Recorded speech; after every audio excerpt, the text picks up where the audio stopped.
Assalamualaikum warahmatullahi wabarakatuh. Perkenalkan, nama saya Reza Belisa Febrianti. Saya dari Prodi Manajemen kelas MN23N. Di sini saya akan menjelaskan tentang strategi manajemen perubahan dari segi kepemimpinan. Nah, di sini ada beberapa materi yang akan saya jelaskan ke depannya, ya dari mulai profil perusahaan, kemudian persiapan perubahan kepemimpinan, dan selanjutnya di sini yang menjadi materi utamanya yaitu analisis checklist tugas utama kepemimpinan. Kemudian perbandingan dari perubahan kepemimpinan itu tersendiri. Nah, yang terakhir di sini adalah kesimpulan dari materi tersebut. Nah, di sini ada profil perusahaan dari PT Iceland Banking. Namun sebelumnya saya akan menjelaskan tentang analisis saya tentang perusahaan. Di sini saya menganalisis dua perusahaan atau dua perusahaan studi kasus yang menjadi akar permasalahan untuk melakukan strategi manajemen perubahan yang dimana perusahaan ini ada PT Iceland Banking dan perusahaan tempat di mana saya bekerja yaitu PT Glostar Indonesia atau GSI.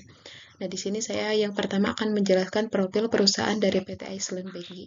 Nah, yang dimana PT Iceland Banking ini merupakan salah satu bank di negara Islandia yang berdiri sejak tahun 1875.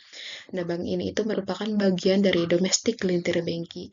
Namun, terjadi pemisahan dari Gelintir Banking karena terjadi kebangkrutan yaitu pada 15 Oktober 2008.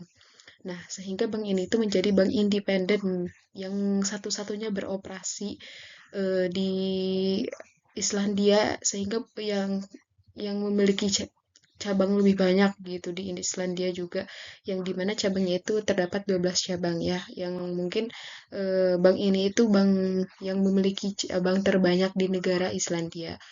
Mungkin untuk di Indonesia menurut saya setahu saya bank yang paling banyak cabangnya itu yaitu Bank BCA. Seperti itu. Dan selanjutnya di sini dari PT Iceland Banking ini memiliki permasalahan sehingga perusahaan ini itu melakukan strategi manajemen perubahan dari segi kepemimpinan. Nah, bank ini itu menghadapi tantangan besar gitu, yaitu mengalami krisis besar pada tahun 2008. Nah, yang dimana pas pas ketika bank ini itu memisahkan diri dari Gelintir Banking gitu.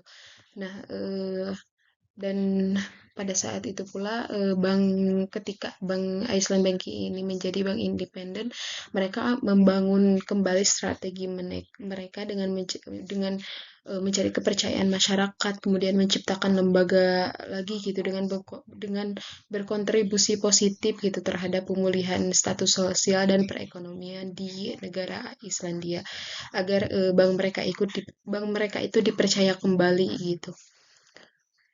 Nah, bank ini itu melakukan persiapan perubahan kepemimpinan yang dimana ini mencakup hanya orang-orang tertentu gitu. Jadi mereka sebelum memperkenalkan perubahan kepemimpinan mereka ke ranah umum, mereka melakukan persiapan terlebih dahulu dengan orang-orang tertentu gitu. Nah, di sini mereka melakukan atau mereka menciptakan kesadaran akan kebutuhan perubahan gitu. Jadi sebelum sebelum benar-benar menuju perubahan yang lebih lanjut gitu mereka itu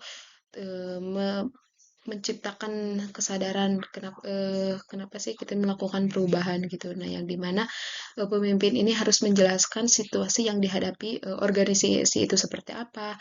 Nah, termasuk tantangan yang ada gitu, tantangan yang emang harus dilalui gitu. Nah itu tuh untuk menciptakan rasa urgensi gitu. Nah, sehingga dilakukan melalui presentasi kepada karyawan tentang kondisi pasar dan dampak keruntuhan dari bank tersebut. Kemudian eh, melakukan diskusi terbuka gitu untuk mendengarkan pandangan dan kekhawatiran karyawan mengenai situasi saat ini. Nah, yang kedua, mengundang partisipasi karyawan yang dimana mengorganisir lokakarya strategi yang melibatkan semua karyawan. Nah, dalam hal ini itu Birna Birna mengundang 650 karyawan untuk berpartisipasi dalam lokakaryanya, sehingga menciptakan suasana di mana karyawan ini merasa dihargai gitu dan memiliki kesempatan untuk menyampaikan ide mereka serta ide mereka itu untuk eh, apa mengutarakan semua ide-ide mereka sehingga agar bisa ditanggapi. Kemudian merumuskan visi bersama. Nah, yang dimana di acara dalam lokakarya ini eh, bagi kelompok karyawan ke dalam dibagi kelompok karyawan ke dalam aliran kerja untuk membahas berbagai aspek strategi baru sehingga mengumpulkan hasil diskusi untuk merumuskan visi bersama dan yang inklusif gitu dan dapat diterima oleh organisasi. Nah, selanjutnya membangun budaya organisasi yang kuat, yang dimana menekankan bahwa pentingnya nilai-nilai organisasi dan budaya kerja yang mendukung tujuan bersama gitu. Kemudian memanfaatkan pengalaman masa lalu, nah dan pelajaran dari kesalahan. Nah, jadi nah, jadi hal itu untuk membangun fondasi budaya yang lebih kuat. Kemudian menciptakan rencana tindak lanjut yang dimana menyusun rencana itu tindak lanjut itu berbasis proyeknya setelah lokakarya untuk memastikan implementasi strategi, kemudian menetapkan tim atau individu yang bertanggung jawab untuk setiap aspek dari rencana tersebut. Nah, agar ada kejelasan gitu dalam pelaksanaannya. Kemudian yang terakhir komunikasi terbuka gitu dan transparan, yang dimana itu dapat memastikan bahwa komunikasi yang tetap terbuka dan jujur selama proses perubahan itu sehingga semua karyawan itu merasa didengar gitu dan dihargai. Nah, kemudian mengadakan pertemuan rutin gitu untuk memberikan update tentang kemajuan perubahan dan kemudian mendiskusikan umpan balik dari karyawan lagi setelah mengimplementasikan apakah ada umpan balik atau apa gitu sehingga kita bisa merubah kembali apa dari segi visi atau rencana tindak lanjutnya itu bisa kita rubah lagi. Nah, di sini selanjutnya yang menjadi poin utama materi pembahasan yang saya jelaskan, yaitu yang dimana perusahaan setelah melakukan persiapan perubahan kepemimpinan, mereka memperkenalkan perubahan kepemimpinan tersebut dengan melakukan analisis checklist tugas utama kepemimpinan. Nah, yang dimana di sini PT Iceland Peggy melakukan analisis dengan beberapa poin, yaitu yang pertama sense making, yang dimana langkah pertama ini adalah memastikan bahwa semua karyawan memahami kebutuhan akan perubahan gitu. Nah, ini tuh dapat dicapai melalui partisipasi aktif gitu dalam lokakarya. Nah, yang dimana mereka itu dapat menyampaikan pendapat dan ide-ide mereka gitu.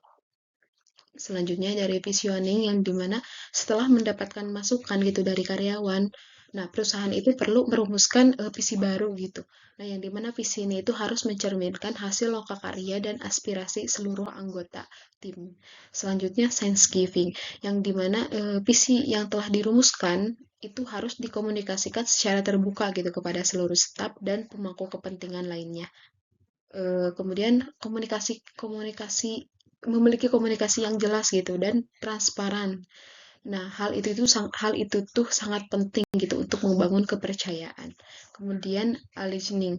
Nah, jadi semua departemen dalam perusahaan itu harus diarahkan untuk bergerak ke arah visi yang sama. Hal ini dapat melibatkan penyesuaian strategi dan tujuan masing-masing departemen agar selaras gitu dengan visi perusahaan. Kemudian enabling gitu. Dalam proses ini penting untuk mengidentifikasi hambatan yang mungkin muncul gitu dan mencari solusi kembali melalui kolaborasi antar departemen sehingga kerjasama ini tuh akan memperkuat komitmen terhadap perubahan. Kemudian supporting yang dimana mendengarkan kekhawatiran karyawan gitu yang menjadi kunci untuk memberikan dukungan teknis dan emosional yang diperlukan selama perubahan. Kemudian maintaining momentum. Nah, yang terakhir ini perusahaan itu harus menjaga komitmen gitu terhadap perusahaan dengan melakukan evaluasi berkala dan memberikan pengakuan atas kontribusi karyawan. Nah, yang dimana ini itu akan membantu mempertahankan semangat dan motivasi para tim. Nah, di sini saya akan menjelaskan perusahaan yang kedua yang saya analisis, yang dimana perusahaan ini itu merupakan perusahaan tempat saya bekerja, yaitu PT Glostar Indonesia atau PT GSI. Nah, yang dimana perusahaan ini itu merupakan perusahaan manufaktur gitu yang bergerak dalam bidang produksi sepatu. Nah, yang resmi berdiri pada Juli 2007 yang berlokasi di Kecamatan Cikembar ya, Kabupaten Sukabumi. Nah, perusahaan ini tuh merupakan bagian dari PT Fortune Group gitu yang dikenal secara global gitu dalam industri sepatu. Nah, dalam rangka memenuhi permintaan konsumen yang terus meningkat itu, PT GSI memproduksi sepatu dengan berbagai merek terkenal gitu. Salah satunya merek yang terkenal di dunia itu termasuk Adidas dan New Balance. Nah, kemudian visi dari PT Glostar Indonesia ini adalah menjadi perusahaan manufaktur sepatu kelas dunia yang mampu menginspirasi perusahaan lain dalam industri ini tuh untuk mengembangkan produksi sepatu mereka. Kemudian dengan fokus pada kualitas dan inovasi, perusahaan ini tuh berupaya untuk memenuhi standar tinggi yang diharapkan oleh pasar, terutama pasar internasional ya. Nah, kemudian perkembangan dan tantangan sejak didirikan PT GSI ini sempat mengalami pertumbuhan pesat gitu berkat peningkatan permintaan produk sepatu. Nah, meskipun perusahaan ini menghadapi tantangan dalam mencapai target produksi yang ditetapkan. Dan itu seringkali disebabkan oleh masalah seperti tingkat kehadiran karyawan, kemudian kualitas pekerjaannya yang belum memenuhi ekspektasi. Nah, upaya untuk meningkatkan produktivitas karyawan itu melalui pengupahan yang adil untuk menjadi salah satu strategi perusahaan untuk mengatasi masalah tersebut. Kemudian PT ini berkomitmen terhadap kualitas dan efisiensi. Lalu PT ini terus berusaha untuk memperkuat posisi di pasar global dan menjadi pemimpin dalam industri manufaktur sepatu. Nah, PT Glostar Indonesia ini merupakan perusahaan sepatu yang telah beroperasi gitu selama beberapa dekade. Namun pada saat itu pernah menghadapi berbagai permasalahan yang menghambat kinerjanya, yaitu sehingga mereka melakukan strategi manajemen perubahan gitu dari segi kepemimpinan. Nah, dari masalah-masalah yang dihadapi oleh PT GSI ini yaitu terjadinya stagnasi dalam penjualan dan kinerja perusahaan. Nah, yang dimana stagnasi penjualan dan kinerja ini mengalami yang berakibat pada kinerja perusahaan yang tidak optimal gitu. Nah, hal ini disebabkan oleh berbagai faktor ya, yang termasuk ketidakmampuan untuk mencapai target produksi yang telah ditetapkan gitu. Kemudian adanya produksi yang cacat gitu, yang dimana data menunjukkan adanya peningkatan jumlah produk yang cacat gitu selama periode tertentu.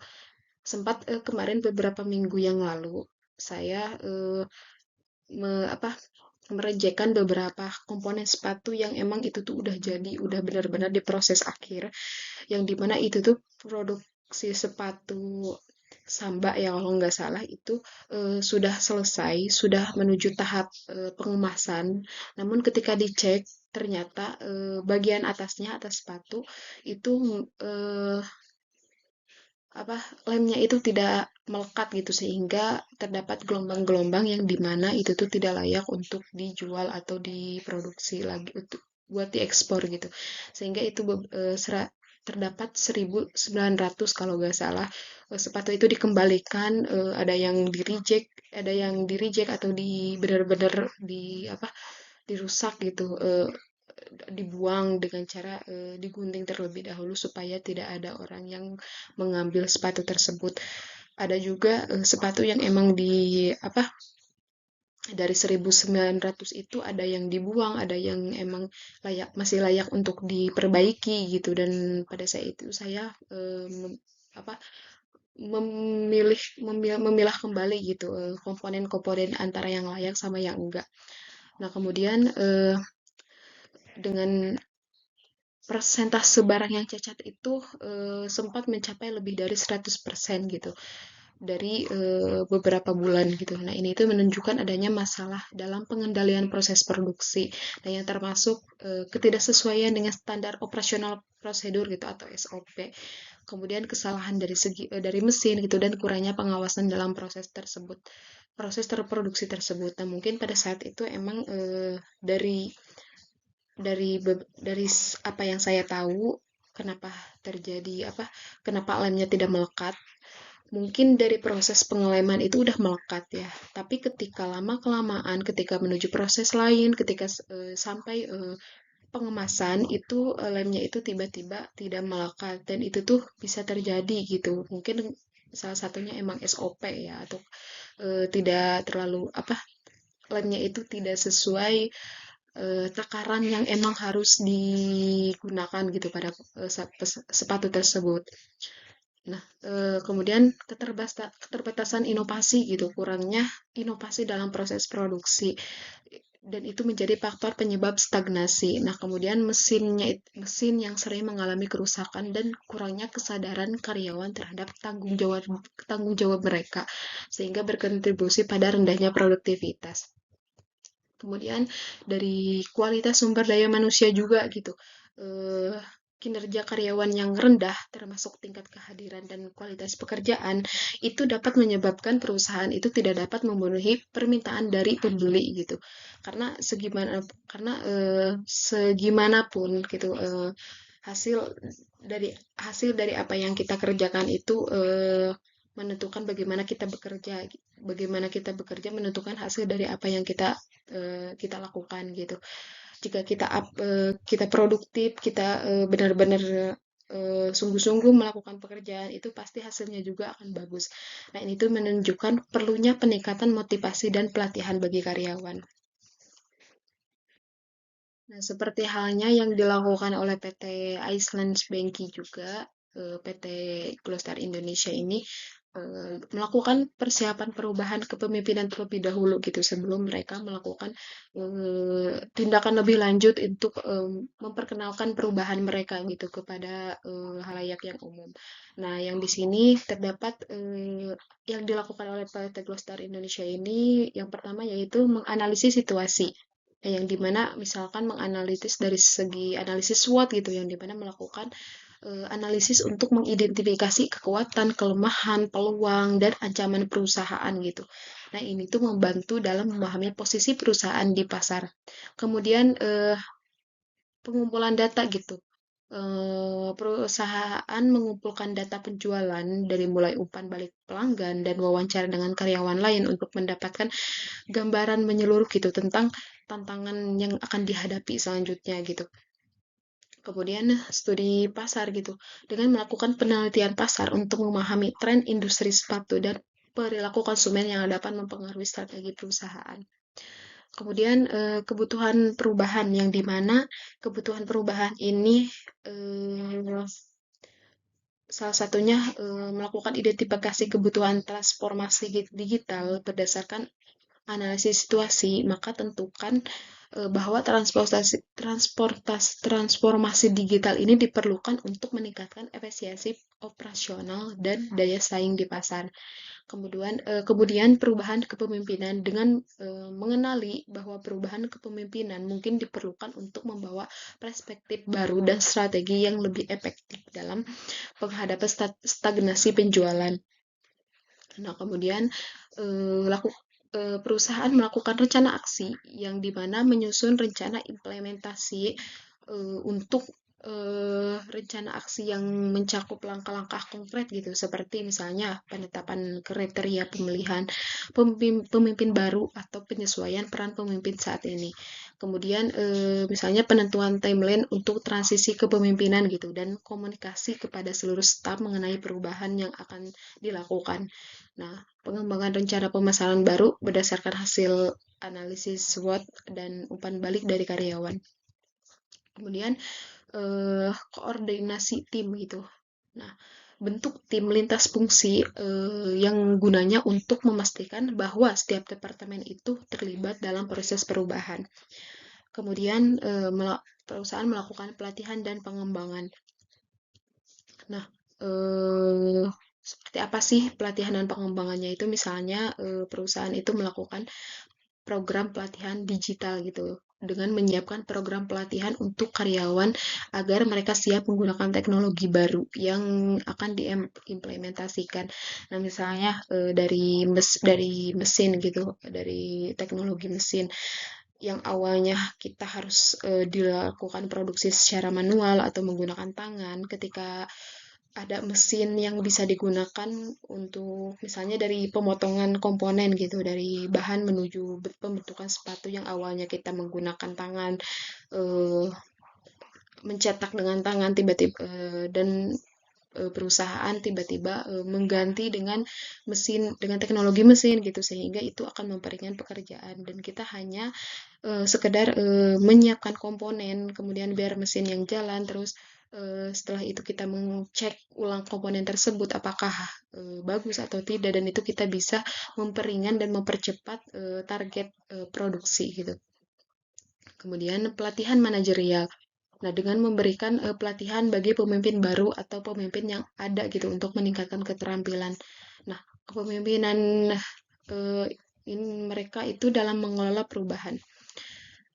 Kemudian pengembangan sumber daya yang berkelanjutan gitu. Nah, pengembangan program pengembangan sumber daya ini berfokus pada peningkatan keterampilan teknis gitu dan soft skill karyawan. Nah, agar dapat lebih adaptif terhadap perubahan. Kemudian komunikasi yang strategi gitu. Nah, bagaimana sih komunikasi strategi itu?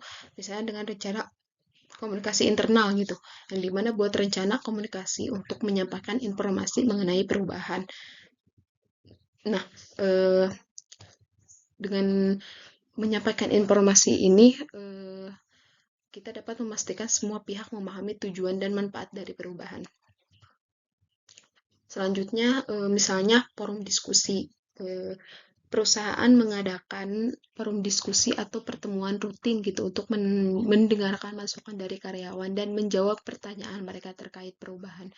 Nah, di salah satu gedung tempat saya bekerja, bagian divisi Departemen Auto Cutting, setiap 1 jam sekali itu selalu mengadakan kumpulan gitu misalnya dari komponen yang awalnya bahan, tiba-tiba bahan yang dibentuk menjadi komponen beberapa sepatu, dan mereka itu eh, setiap apa setiap leader itu selalu eh, berkumpul gitu di office untuk melakukan diskusi bagaimana baiknya gitu. Kadang kan selalu ada di setiap eh, pemproduksian itu kadang ada sepatu yang kurang dan itu akan menghambat produksi sepatu yang baru gitu.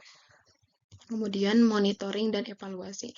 Nah, dengan monitoring dan evaluasi ini, misalnya dengan indikator kinerja utama gitu atau KPI. Nah, dengan ditetapkannya KPI ini untuk memantau kemajuan implementasi perubahan, nah termasuk metrik seperti peningkatan produktivitas, nah kemudian kepuasan pelanggan dan penjualan. Kemudian evaluasi secara berkala.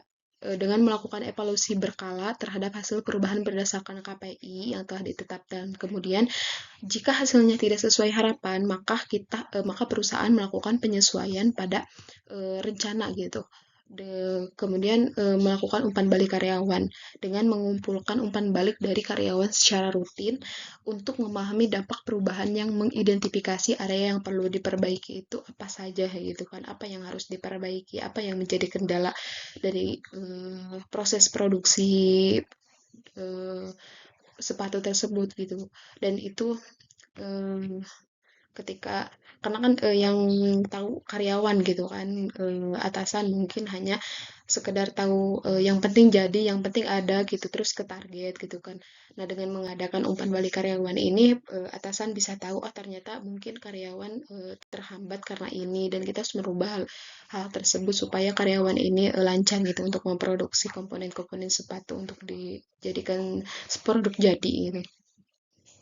Nah, selanjutnya di sini analisis checklist tugas utama kepemimpinan apa sih yang dilakukan oleh PT Globestar Indonesia, yang dimana ini melibatkan beberapa langkah penting itu yang harus diikuti untuk memastikan efektivitas dan keberhasilan implementasi perubahan dari segi kepemimpinan.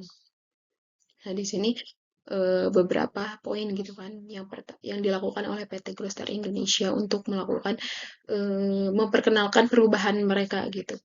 Nah, yang di sini yang pertama sense making, yang dimana langkah pertama ini merupakan identifikasi masalah dengan mengidentifikasi masalah yang ada gitu, seperti proses manual yang lambat dan pergeseran pelanggan ke platform online gitu. Dan ini itu melibatkan pengumpulan informasi dan perspektif dari berbagai departemen untuk memahami situasi secara menyeluruh. Kemudian visioning. Nah, yang dimana setelah melakukan identifikasi, langkah selanjutnya adalah memutuskan misi masa depan. Nah, misi masa depan yang dimaksud di sini yaitu untuk melakukan perubahan, maka kita harus merubah strategi yang di awal yaitu misi. Yang dimana misi ini harus spesifik gitu dan ambisius sehingga berfokus pada peningkatan efisiensi produksi yang melalui teknologi digital gitu sehingga meningkatkan produktivitas yang melibatkan pelanggan yang keterlibatannya itu kepada pelanggan gitu.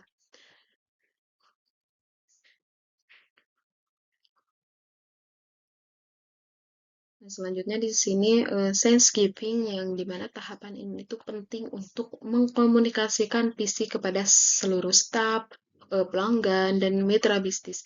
Nah, ini itu dapat dilakukan melalui kampanye kampanye media sosial dan email ya contohnya. Serta workshop untuk membangun komitmen dan menjelaskan peran peran masing-masing individu dalam mencapai visi tersebut. Kemudian alignment yang dimana pemimpin itu harus mengkomunikasikan gitu arah arah yang sama gitu kepada semua departemen agar mereka itu memahami visinya itu bersama. Nah, dengan mengkoordinasikan tim lintas fungsi juga gitu. Nah, ini tuh penting untuk memastikan kesiapan teknologi yang diperlukan. Selanjutnya, di sini ada enabling, yang dimana identifikasi hambatannya itu seperti kurangnya infrastruktur teknologi dan pelatihan staf yang menjadi fokus dalam langkah ini, yaitu implementasi program pelatihan insentif serta investasi dalam infrastruktur teknologi yang harus dilakukan untuk mendukung perubahan gitu. Kemudian dari segi supporting, perusahaan ini tuh mendengarkan gitu kekhawatiran staf tentang perubahan besar yang sangat penting gitu. Dengan melakukan rapat rutin gitu dan itu dapat digunakan untuk mendiskusikan masalah ini. Nah, sementara demonstrasinya itu langsung gitu sehingga dapat memberikan klarifikasi teknis tentang manfaat teknologi baru itu seperti apa. Nah, di sini yang terakhir yaitu maintaining momentum dan standing change gitu yang akhirnya di sini menunjukkan perusahaan bahwa berkomitmen untuk berkelanjutan melalui evaluasi bulanan. Nah, terhadap progres yang sangat penting ini sehingga menerapkan sistem penghargaan bagi staf yang aktif dalam implementasi dan perubahan juga dapat membantu menjaga semangat dan motivasi tim.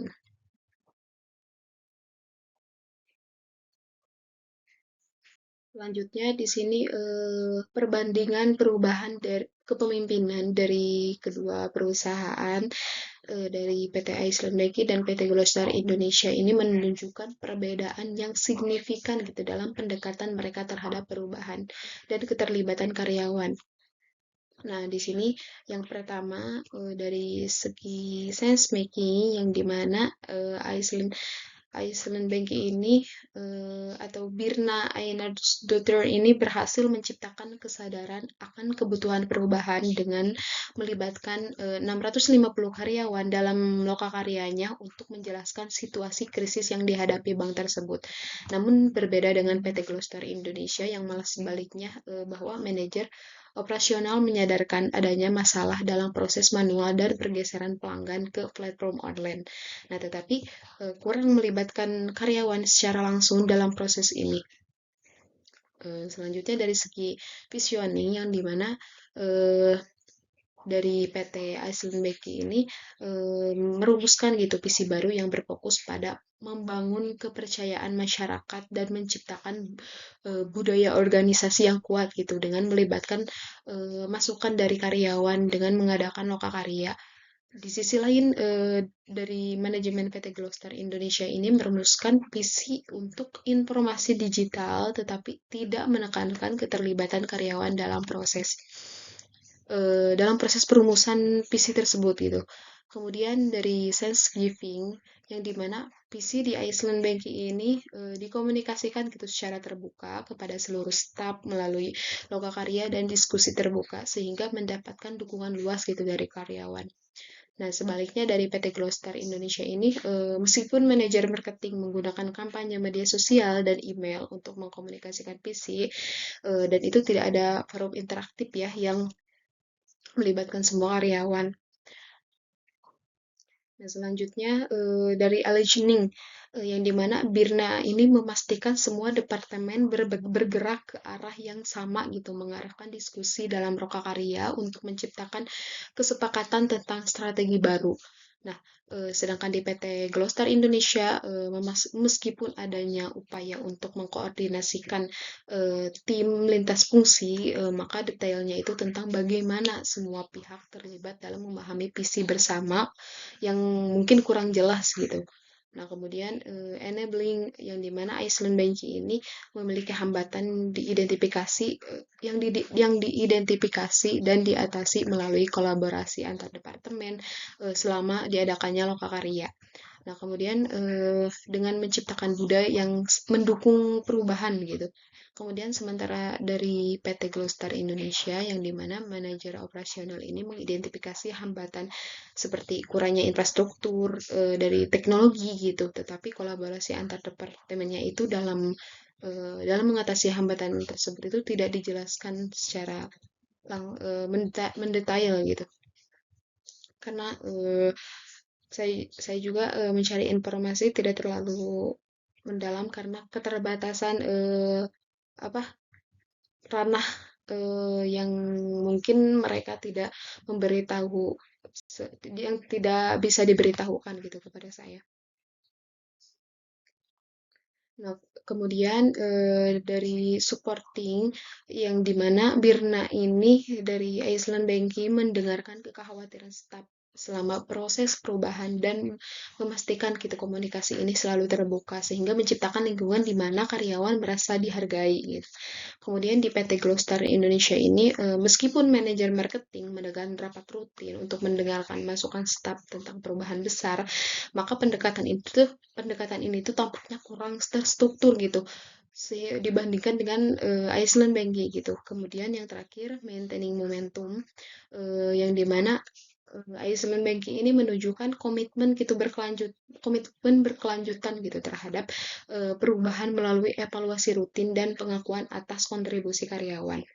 Nah, dari PT Gloster Indonesia ini manajemen juga menunjukkan komitmen berkelanjutan dengan evaluasi bulanan gitu. Namun tetapi detailnya itu tentang bagaimana mereka menjaga momentum tidak terlalu jelas gitu, tidak seperti Iceland Banking. Namun secara keseluruhan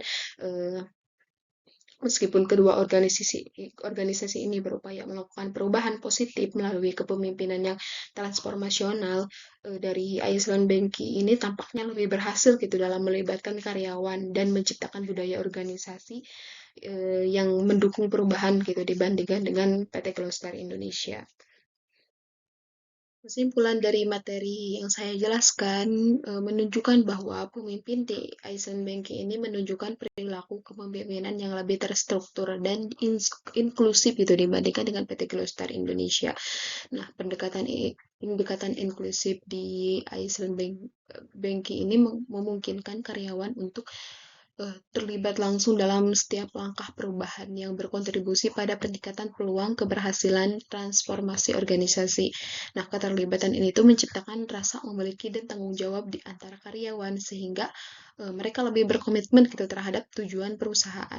Namun sebaliknya dengan PT Glostar Indonesia yang dimana perlu meningkatkan partisipasi dan komunikasi dengan karyawan untuk mencapai tujuan transformasi mereka secara efektif. Nah, saat ini kurangnya keterlibatan karyawan dapat mengakibatkan resistensi terhadap perubahan dan mengurangi efektivitas implementasi strategi baru. Nah, oleh karena itu penting banget gitu bagi PT Glostar Indonesia ini untuk mengadopsi praktik kepemimpinan yang lebih inklusif yang sehingga tidak hanya melibatkan karyawan gitu dalam proses pengambilan keputusan, tetapi juga mendengarkan masukan dari mereka.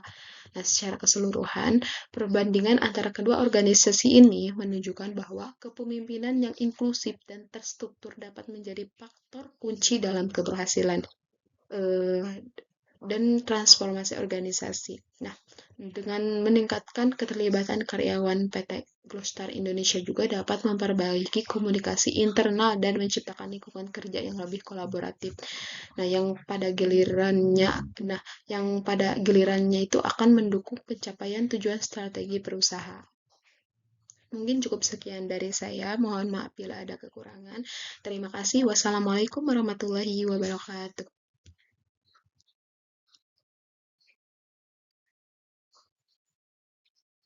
Nah, mungkin cukup sekian pembahasan materi dari saya untuk saat ini. Mohon maaf bila ada kesalahan. Terima kasih. Wassalamualaikum warahmatullahi wabarakatuh.